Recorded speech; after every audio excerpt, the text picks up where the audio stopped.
toutes, une petite vidéo pour vous donner des indications particulières sur la coloration cheveux. En période de Covid, on ne peut pas toujours aller chez le coiffeur, parfois c'est fermé, parfois c'est ouvert, on ne sait plus trop sur quel pied danser. Et quand on se retrouve avec des racines, on a envie de faire la coloration maison. Mais attention, les colorations maison sont extrêmement toxiques, beaucoup plus toxiques que les colorations de chez le coiffeur. Pourquoi? Parce que la législation est complètement différente sur le sujet. Les colorations de coiffeurs sont légiférées de manière beaucoup plus stricte parce que les professionnels les manipulent toute la journée, donc elles sont beaucoup moins toxiques, alors que les colorations vendues dans le commerce, qui sont censées être faites une fois par mois ou une fois tous les 15 jours par la consommatrice, on s'est un petit peu lâché au niveau de la législation et on a autorisé des choses qui sont beaucoup plus toxiques et beaucoup plus, on va dire, invasives, qui vont pénétrer le cuir chevelu, qui vont pénétrer dans la racine des cheveux et qui vont se balader dans tout le circuit sanguin en allant déposer des métaux lourds et des choses pas sympathiques dans tout l'organisme.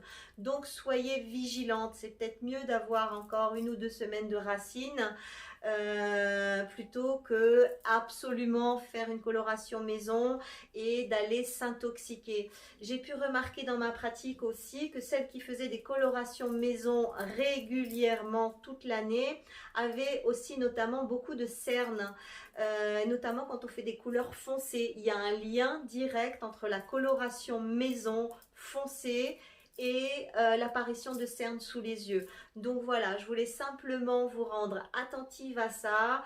Les produits chimiques qu'il y a dans les produits de coloration, c'est pas rien, c'est lourd, c'est dangereux, ça crée notamment des cancers au niveau de la vessie et des problématiques sur toute cette zone-là.